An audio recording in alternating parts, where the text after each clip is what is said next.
Hi guys, Iron Cameraman here. Even though it's been 3 weeks since episode 78 came out, almost no one has given a solid answer to the main question. Can you really see the future in the black smoke used by the TV men? And is it true that the secret agent and Titan cameraman are hiding inside it? How do cameramen even experience flashbacks? And how is the TV men's teleportation different from the Astros? As you've probably guessed from the number of questions, today I'm diving back into some of the most talked about fan theories that have been circulating for weeks now. Before we begin, make sure you've hit that like button and subscribe to the channel so you don't miss the breakdown of part 1 of episode 79. Judging by the leaked images, it's going to be a hot one. All right, let's get into it. Let's start with the smoky space used by the TV men. Let's just call it the abyss, because honestly, it looks like endless darkness staring right back at you. But what exactly is it? Maybe it's some kind of parallel dimension, like Zen from Half-Life? Based on 2 moments captured on Hugo's chest cam, the explosion and the scene with the scientist, both of which clearly happened in our world. Even if the abyss is a separate dimension, it must be almost completely connected to ours. That would explain why we can see reflections of real-world events inside it. But what are these moments exactly? Could they just be visions inside Hugo's mind? Nope. They were recorded on his chest camera, and you can't record something that doesn't physically exist. Could it have been a transition into a flashback, like what happened to Camera Woman?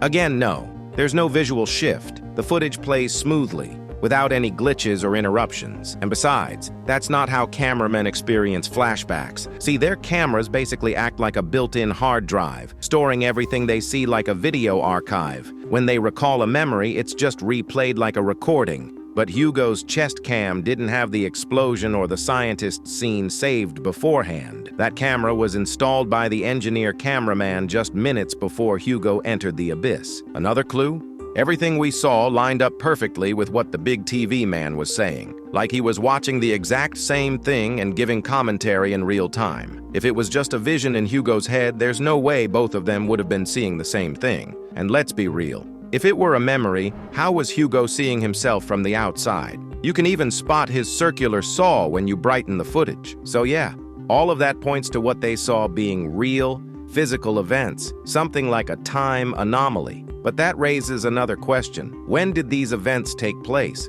With the scientist, it's easy. That was definitely in the past. But the explosion? The big TV man talks about it almost like a rhetorical question and says the only one who might know is Jeffrey, who's clearly not all there, which basically means no one really knows if the abyss shows glimpses of the future. And honestly, if it did let you see the future, that would create a huge plot hole. Why wouldn't the TV men, the scientist, or mafioso ever use it to their advantage? Hugo saw this event and came back from the abyss completely fine. Also, let's not forget, the explosion could still be from the past. The Astros have been wiping cities off the map non-stop. If we want actual proof that the abyss can show fragments of the future, we'd need to see that exact explosion again in one of the upcoming episodes. But if this really is the future, then it would explain how the secret agent knew about the Astro invasion ahead of time. However, if he didn't have access to the technology that lets you enter the abyss, especially before the TV men were even created, there's no way he could have learned about the invasion while he was still setting up as the administrator of Alpha Hills. Plus, his teleport is always marked by a green flash, never the black smoke. So it's unlikely he's using the abyss to move around. There was even a theory that he operates from the abyss and that he spoke to Plunger Man from there. But what's wrong with that theory? Well, if you brighten the scene behind him, you can clearly see a full room with huge metal beams going upward. That implies a massive structure. How could something like that exist inside the abyss, especially when long exposure to it supposedly drives people insane? And if that's true, how is the secret agent and his team immune to it? Too many unanswered questions. There's another theory that the camera titan is hiding inside the abyss. That would explain why he's not broadcasting, but let's think practically. Only the Titan TV man would be big enough to teleport someone of that size into the abyss. If the TV men's regular teleporters had no size limits, they'd be using them to move entire bases instead of relying on massive setups. And again, we hit the same problem. How could the Titan cameraman survive in the abyss for so long without going insane? So, what is this place really? Its connection to space is obvious. It lets TV men travel insane distances almost instantly, like some kind of wormhole. But what about time? There's an interesting clue. The reverse speech of the TV men. Or is it just them? In the scene with the TV scientist, back when he was still human, we actually hear human voices, played backwards. That suggests the reversed speech isn't built into the TV men's design. It's a side effect of being exposed to the abyss. Even more interesting, inside the abyss, the large TV man talks normally. That tells us the abyss literally inverts time perception. Inside, for those infected by it, time flows forward. Outside, it runs in reverse, but this effect seems limited. We don't see TV men walking backwards or fighting in reverse like in the movie Tenet. And there's a reason I mentioned the word infected. The scientist and mafioso, who also use the teleport, don't speak backwards. Same goes for Hugo. He talks normally in the abyss, so maybe it has to do with how long you're exposed to it. The longer you stay in the abyss, the more it messes with you. Even the big TV man hints at that. Maybe Jeffrey just isn't capable of functioning outside of the abyss anymore. He's gone mad from being alone in a vast, endless void. So what is the abyss really? It's a tunnel through space and time, where time runs in reverse. That's why we saw, at the very least, one event from the past, the scientists. The longer someone stays in it, the more their perception of time gets flipped, whether they're human or robot. That's also why the big TV man talks normally inside the abyss. It's where he belongs now. He's been changed by it. His perception of time resets back to the abyss's default. But outside, that effect reverses. Time flows the normal way from beginning to end, and that's where things start to get weird. Speaking of teleportation, specifically the kind used by the Astros, how does it actually work? Right now, in the community and on the wiki, their teleportation and related tech, like the rings on their backs, are generally described as warp technology. But is that really the case? Warp, as a concept, refers to a theoretical method of travel that bypasses the speed of light limit from Einstein's theory of relativity.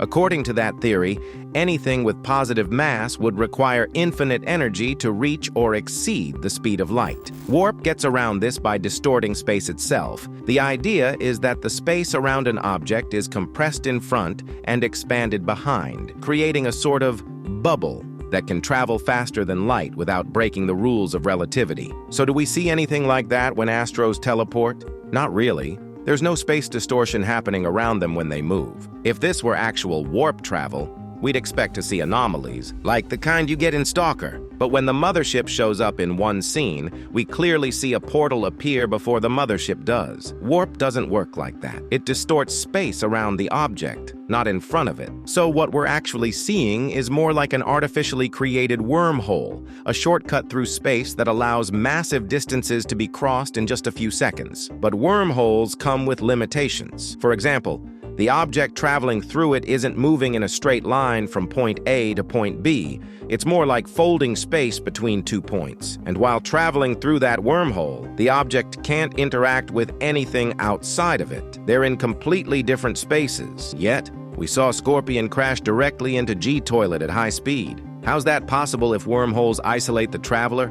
That's where another piece of tech comes in. It's actually more similar to what Glitch Toilet uses, rapid movement at ultra-high speeds within normal space. We can tell this from the trail left behind Scorpion, meaning he wasn't in a wormhole at all. He was still in our dimension. Also, the impact didn't do that much damage. If he'd hit G-Man at light speed, there wouldn't even be a trace of him left. So why would they use this tech? Simple. Creating a whole wormhole uses a ton of energy, and if you're just trying to get somewhere on the same planet, it's way more efficient to just accelerate really fast and use near light speed travel. That's exactly what Hunter did when dodging Hugo's attacks. We can see a visible motion trail behind him too. It's not teleportation, it's just super fast movement, like Glitch Toilet again. So in short, Astros use wormholes, artificial shortcuts through space, when traveling between star systems or galaxies. But when they're moving between planets or on the surface, they rely on instant acceleration tech.